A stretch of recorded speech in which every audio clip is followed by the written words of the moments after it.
Tiens ma lampe allumée, la flamme est si fragile. Ce soir je viens mendier ton pain, ton eau, ton huile. Tiens ma lampe allumée jusqu'à ton domicile. Toi seul peux me guider. Donc la grande question sera pour l'après. Mais cet après, il faut déjà le préparer maintenant. Oui, les leçons, ou les découvertes ou redécouvertes. Une découverte pendant ce confinement, c'est que accueillir l'imprévu avec calme, c'est pas toujours facile. Si j'ai appris quelque chose de ces semaines de confinement, c'est qu'on peut se passer de beaucoup de choses. Accueillir ce confinement qui nous empêche de faire ce que nous avons l'habitude, nos rencontres, nos partages, nos activités. Mais aussi accueillir l'étranger, c'est pas toujours simple. C'est ce que nous vivons avec ces deux jeunes Syriens qui sont à la maison, qui devaient rester 1 mois, ça fera déjà bientôt 5 mois.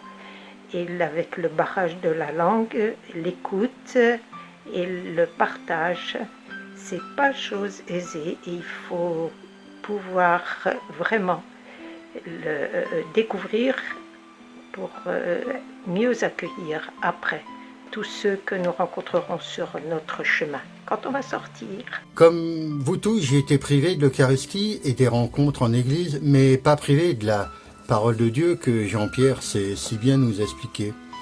Grâce aux commentaires de Jean-Pierre, j'ai été nourri de la parole de Dieu, de la parole de vie. J'ai été étonné de me découvrir une certaine intériorité qui me reliait à d'autres personnes avec qui j'envoyais un petit mot dans un courriel, par Messenger, SMS, WhatsApp. Nos échanges avaient parfois une certaine profondeur. J'ai prié avec eux, j'ai prié pour eux. Alors moi, je dirais, pour être très terre à terre, j'ai appris à mieux cuisiner pour mes colocs. J'habite en colocation. Et j'ai appris à faire des petits plats. Voilà. Donc on va faire les courses, forcément. Choisir les ingrédients, tout ça. Donc j'ai pu cuisiner pour mes colocs. Donc je suis monté en compétence en cuisine. J'ai retrouvé de la sérénité. J'ai appris à être heureux, tout simplement, à me contenter du peu, à arrêter de râler, surtout par rapport aux instants difficiles que je vivais, notamment à travers ma vie professionnelle et le quotidien, la vie chère, pouvoir d'achat qui s'amenuise au fur et à mesure du temps, les difficultés à appréhender un emploi plus stable et mieux rémunéré. Donc j'ai appris à mettre de côté ces instants difficiles et à me contenter du peu, à être heureux, à aimer, à apporter aux autres, à apporter à ma femme, à veiller sur mon fils. Donc, à retrouver tout simplement de la sérénité. Donne l'occasion aussi de tirer peut-être une leçon de ces temps de confinement. Quelle leçon allons-nous en tirer? Nous sommes dans une bonne résolution, mais on n'a jamais tiré de leçon. Vous voyez, la guerre des nerfs, plus jamais ça. Et on a toujours recommencé. On a toujours continué. Et puis, de toute façon, ce sera inattendu. Comme cette fois-ci, on ne l'attendait pas. Et on l'a eu, ce virus. Parce que on aime bien la performance, on est fier de ce que nous sommes capables de faire. Mais cette crise nous a montré aussi que nous sommes fragiles, nous sommes dépendants les uns des autres. Cela nous a amenés à être inventifs. Moi, j'aime à dire que nous sommes confiés les uns aux autres. Eh bien, ces temps de crise, de confinement, m'ont conforté dans cette conviction que nous sommes confiés les uns aux autres. Et j'espère que désormais, les plus faibles d'entre nous n'auront plus à mendier du secours auprès de qui que ce soit, mais qu'ils l'auront spontanément, parce que nous leur devons aussi et du secours et du respect dans leur dignité. L'homme est limité, je suis limité. Tout est à l'arrêt, quoi. C'est un puissant rappel qu'il existe des forces plus grandes que nous qui ne s'opplient pas à nos volontés. Et en tant que chrétiens, cela doit nous amener à comprendre et à croire qu'il y a une force suprême en qui nous devons mettre notre confiance. Cette force-là, c'est Dieu, l'être suprême. Même les grandes puissances qui ont des jets privés, des avions, ils peuvent même plus survoler. On est tous pareils. On peut se passer de sorties, on peut se passer d'activités, on peut se passer de... On peut rester à rien faire, quoi. On peut rester vautré sur son canapé, lire, regarder la télé, mais au final c'est bien triste et bien vide. Je cours souvent après le temps, de peur de rater, de manquer, de rencontres familiales, professionnelles, amicales, spirituelles. Et ce temps de confinement m'a rappelé ô combien il était important de vivre les deux certitudes, celle de savoir qu'un jour je vais mourir, et celle de savoir ici, maintenant, je suis vivant. On a besoin des autres. Moi j'ai besoin de serrer mes enfants dans mes bras, j'ai besoin de serrer mes amis dans mes bras.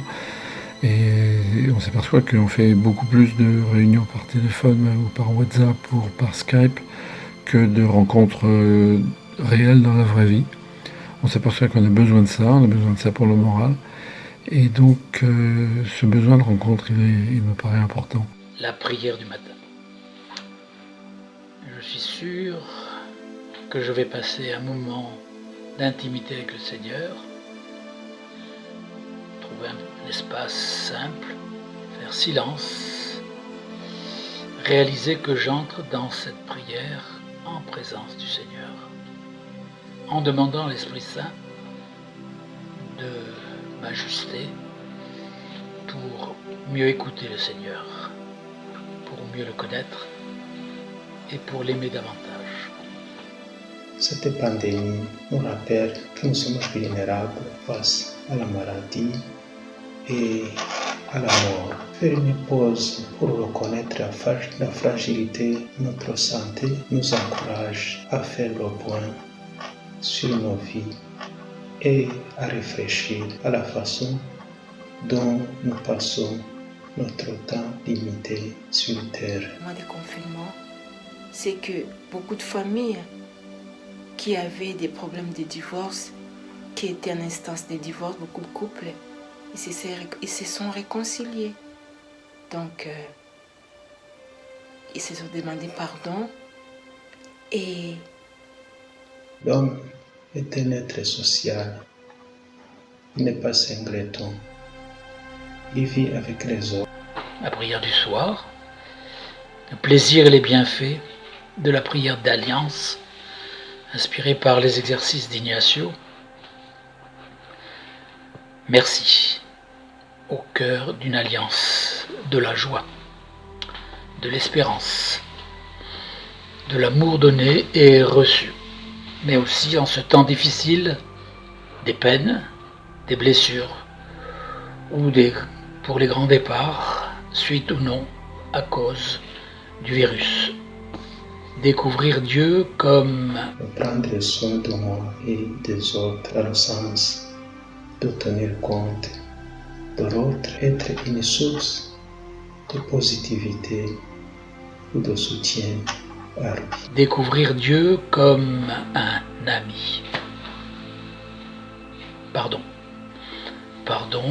une alliance défigurée. Ma journée est aussi faite de moments où je me suis coupé du Seigneur en me repliant sur moi-même. S'il te plaît, vers une alliance plus forte, je me tourne, malgré le confinement actuel, vers demain.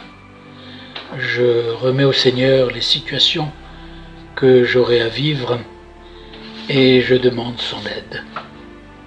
Le confinement a été le moment de resserrer le lien avec les proches. J'ai découvert ou redécouvert des lectures, le goût et le besoin de l'autre, écrivait Léna Lassida. Le confinement a donné à beaucoup de gens plus de temps pour méditer sur la parole de Dieu, pour prier, pour faire la lecture, tout en découvrant d'autres choses, les technologies nouvelles, le temps pour mettre certaines choses en ordre.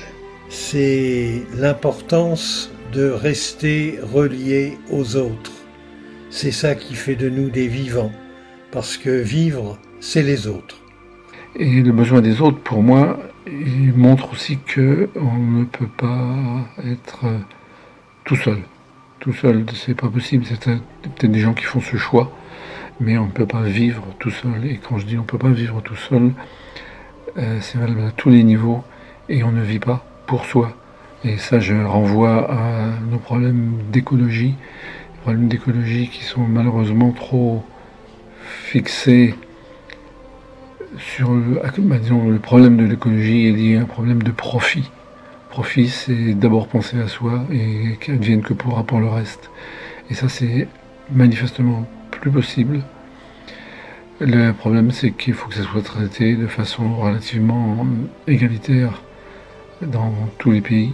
Mais si la France a été le pays des droits de l'homme, il reste le pays des droits de l'homme. Elle pourrait être aussi le pays qui montre la voie sur beaucoup de décisions fortes, difficiles des fois à accepter, mais qui sont bénéficiaires pour tous. Parce qu'on a besoin de tous et on ne peut pas être tout seul. Ce temps de confinement me permet vraiment de discerner l'importance de vivre cette certitude, de vivre au présent, chaque seconde qui doit être vécue comme celle indispensable pour accueillir la suivante. Chaque seconde qui n'attend rien, qui veut rien, chaque seconde qui reconnaît l'autre dans la rencontre réciproque. J'ai appris qu'en partant d'un petit rien, nous pouvons élargir notre regard.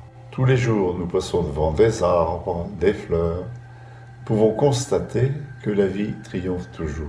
Un avenir d'espérance est un chemin proposé à l'homme. Celui de prendre conscience de sa valeur et de préserver la beauté de la terre également. Ne vivons pas sans les autres, nous avons besoin d'eux. Le matin, de très bonne heure, je fais une marche. Les premiers temps, c'était l'indifférence. Les têtes se tournaient, certains cherchaient une occasion pour éviter le bonjour, et au fil du temps, j'ai pu remarquer des petits signes de la main, des bonjours du bout des lèvres. Ce faisant, les choses changeaient pour déboucher vers des sourires, vers des grands signes et des moments agréables. Les jours passant, l'habitude était prise. Les promeneurs inconnus agitaient les bras pour participer. Dans le fond, c'est simple. Il faut annoncer la couleur et le plaisir de se rencontrer est bien là. Se retrouver pour un temps seul, face à soi-même, aide à découvrir ces choses toutes simples. Jean-Pierre et moi, nous avons vécu ce temps sûrement aidé par cette vie à deux qui nous a permis de parler beaucoup, de partager, de lire, d'échanger. Et nous avons pensé qu'il fallait avoir un regard lucide sur cette pandémie qui nous tombait dessus, sur cette société que nous avions construite et que nous laisserions à nos petits-enfants. Il fallait un regard nouveau, lucide et critique sur notre société, sur cette planète que nous laisserions dans un triste état. Notre société de consommation, sans aucune modération, gaspille, jette sans réparer, oublie les plus faibles, les plus fragiles, veut tout de suite, ne respecte plus cette planète que le tourisme de masse abîme. Au niveau de notre relation à Dieu qui passe toujours par Jésus, Jésus, c'est la parole de Dieu, et notre pain quotidien, c'est la parole de Dieu, c'est l'Évangile que j'ai jamais autant médité chaque jour. Et puis la troisième leçon, c'est que nous ne sommes plus certains de rien, nous n'avons plus aucune certitude, et ça nous invite à l'humilité et à la modestie. Nous ne savons rien de l'avenir. Nous n'avons plus beaucoup de possibilités de faire de projets, et donc c'est une invitation à vivre le présent comme un présent, c'est-à-dire comme un cadeau. La peste de Camus en 1947 à Oran, qui écrivait, entre autres, « Au milieu des épreuves se vivent des espaces et des imprévus de fraternité ». Et puis, le livre des Jésuites et les pauvres du XVIe au XXIe siècle, où je découvre un peu plus, dans cette longue histoire, les implications fortes, l'ADN, leur ADN, et leur présence aux populations les moins favorisées.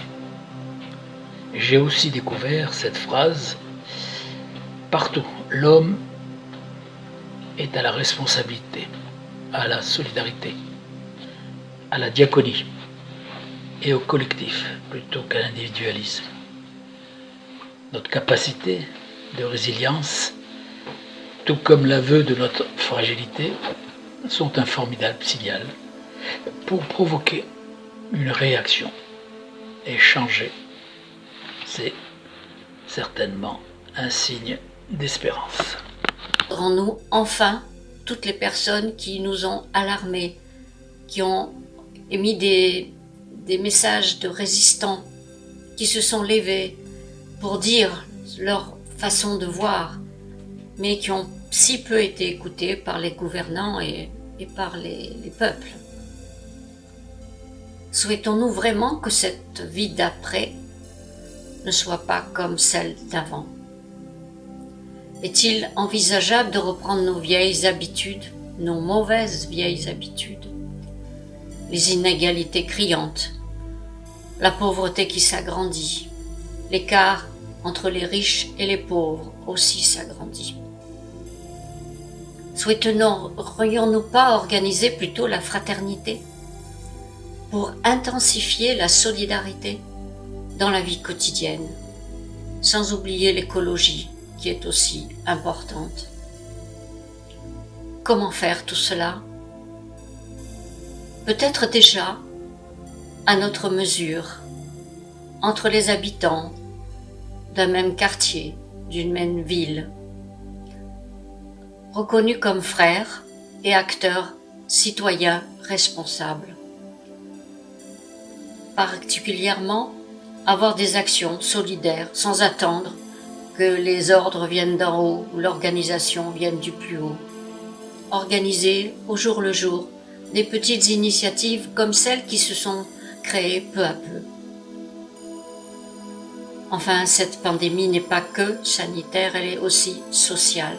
Et il est temps d'agir pour retrouver une humanité plus humaine.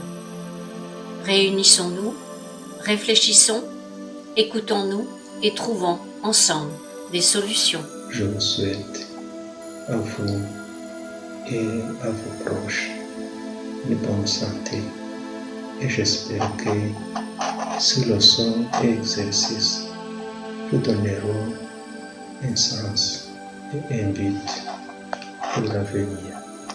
Merci.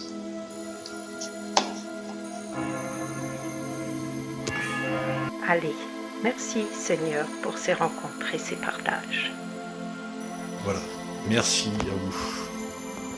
Voilà, portez-vous bien et à bientôt pour vivre notre déconfinement avec la sérénité, dans l'amour du Christ, dans l'amour et le partage du Christ. Merci à vous. Au revoir. Je termine cette prière par le Notre Père et quelquefois par la prière scout que j'ai prononcée lors de ma promesse. J'ai découvert une église rassemblée différemment, toujours en lien les uns avec les autres, une église en communion, et Dieu n'était jamais loin. Il était même très proche. Bon courage, à bientôt.